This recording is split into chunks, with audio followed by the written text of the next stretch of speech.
Grounding a wide delta transformer requires careful attention to both the primary and secondary sides.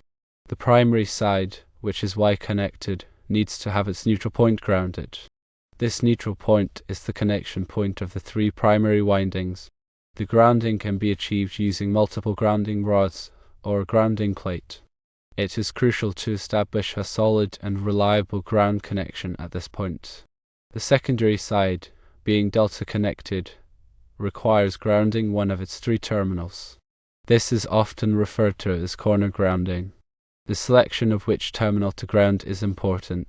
It should be chosen strategically to maintain a balanced voltage distribution across the load connected to the secondary. Now let's address the misconception about using a delta-delta transformer in this scenario. Using a delta-delta transformer would not be suitable because it lacks a neutral point on the primary side. The neutral point is essential for grounding the primary side of the transformer, which is a critical safety and operational requirement. To further enhance the grounding system, it is recommended to install a grounding conductor, typically green or bare, between the grounded neutral of the primary and the grounded terminal of the secondary.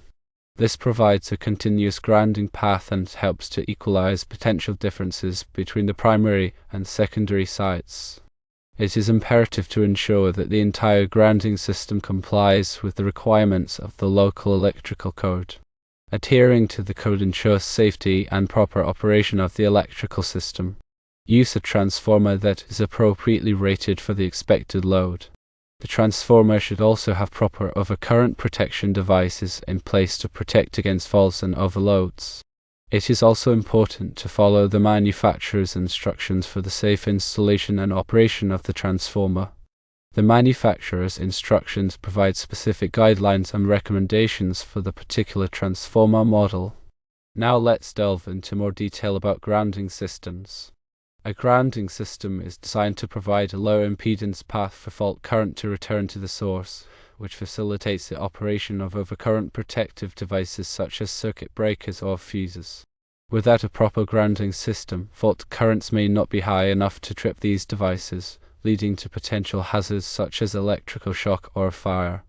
There are different types of grounding systems, including solidly grounded, impedance grounded, and ungrounded systems. Solidly grounded systems have a direct connection between the neutral point and ground. Impedance grounded systems use a resistor or reactor to limit the ground fault current. Ungrounded systems, while they may seem to lack a grounding connection, actually rely on the distributed capacitance of the system to ground. However, ungrounded systems are generally not recommended for most applications due to the risk of transient overvoltages during ground faults. The size of the grounding conductor is determined by the size of the conductors it is intended to protect and must comply with the National Electrical Code, also known as NEC. NEC Table 250.102, 250.66, and 250.122 provide guidance on selecting the appropriate size grounding conductors based on the size of the ungrounded conductors. Grounding electrodes, such as grounding rods or plates, should be installed in accordance with the NEC. The NEC specifies the minimum length and depth of grounding electrodes, as well as the required resistance to ground. The resistance to ground should be as low as possible, ideally 25 ohms or less. The NEC also requires that the grounding electrode system be supplemented by a metal underground water pipe, if available, and other available electrodes such as metal building frames. Bonding is another important aspect of grounding. Bonding involves connecting all non-current carrying metal parts of an electrical system together to create a low impedance path for fault current. This includes metal conduits, enclosures, and equipment frames. Bonding helps to minimize voltage differences between these metal parts, reducing the risk of electrical shock. The NEC provides detailed requirements for bonding in Article 250. Proper grounding and bonding are essential for ensuring the safety and reliability of electrical systems. Failure to properly ground and bond can result in serious hazards. Now let's consider the specific scenario of a wide delta transformer installation where 480 volts is required in an add-on location.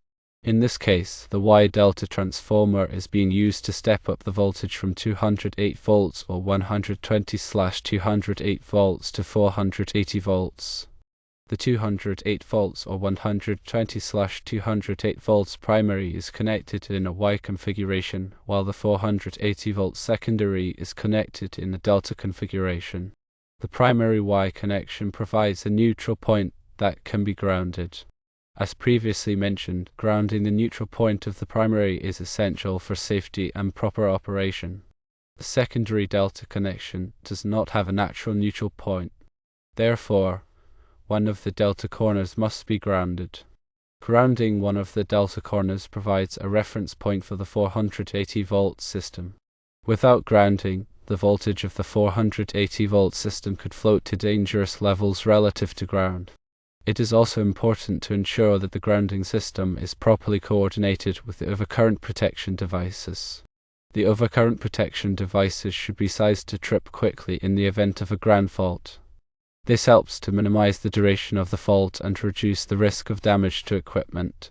In addition to grounding and overcurrent protection, surge protection should also be considered.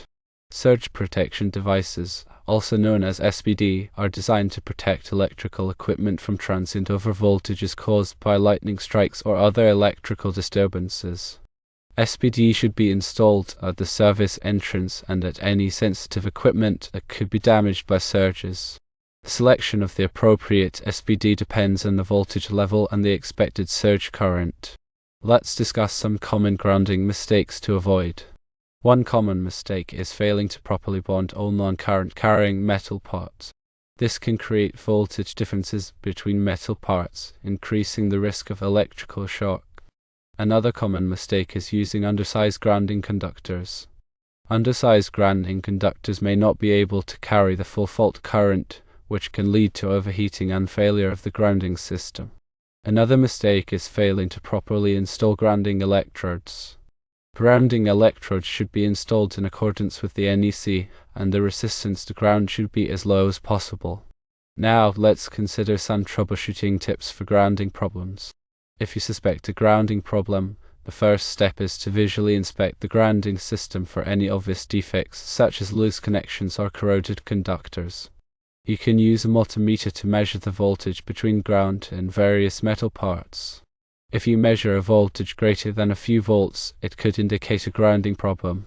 You can also use the ground resistance tester to measure the resistance to ground of the grounding electrodes. If the resistance is higher than the NEC requires, it may indicate a problem with the grounding electrodes. It is also important to check the continuity of the grounding conductors. You can use a multimeter to measure the resistance of the grounding conductors.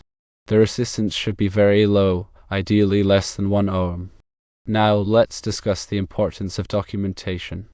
It is important to document the grounding system, including the size and location of the grounding conductors, grounding electrodes, and bonding connections.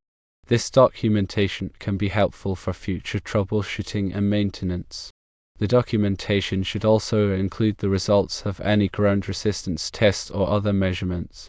Proper grounding is an essential aspect of electrical safety. By following the guidelines and recommendations outlined in this discussion, you can help ensure the safety and reliability of your electrical systems.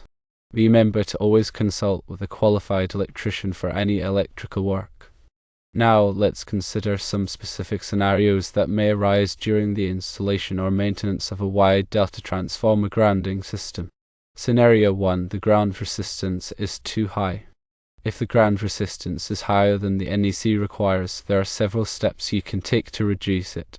One step is to add additional grounding electrodes. The additional electrodes should be spaced at least twice their length apart. Another step is to improve the soil conductivity around the grounding electrodes. This can be done by adding water or a soil amendment such as bentonite clay. Another step is to replace the existing grounding electrodes with larger ones. Scenario 2. There is excessive voltage between ground and metal parts. If you measure excessive voltage between ground and metal parts, it could indicate a problem with the bonding system. Check all bonding connections to ensure that they are tight and corrosion-free. Also, check the continuity of the bonding conductors. If the bonding conductors are damaged or disconnected, they should be replaced. Scenario 3. Overcurrent devices are tripping frequently.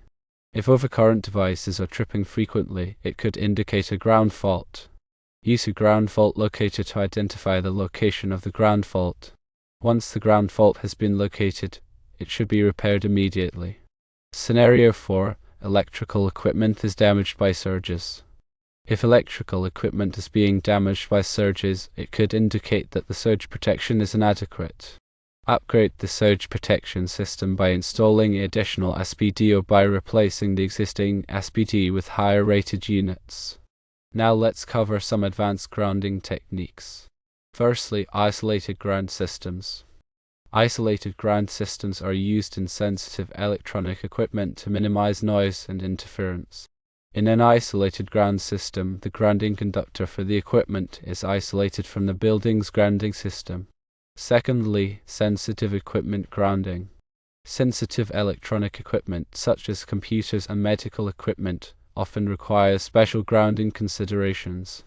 These equipment may be susceptible to noise and interference from the grounding system. Thirdly, grounding for hazardous locations. Hazardous locations, such as those where flammable materials are present, require special grounding considerations to prevent explosions and fires. The grounding system in a hazardous location must be designed to minimize the risk of static electricity buildup and to provide a low impedance path for fault current. Now let's discuss some of the latest developments in grounding technology. Firstly, smart grounding systems. Smart grounding systems use sensors and communication technology to monitor the grounding system and provide real-time data on its performance. Secondly, solid-state grounding switches. Solid-state grounding switches are used to quickly and reliably connect and disconnect grounding conductors. Thirdly, advanced surge protection devices. Advanced surge protection devices offer improved performance and protection against transient overvoltages. Remember that grounding is a critical aspect of electrical safety and it should never be taken lightly.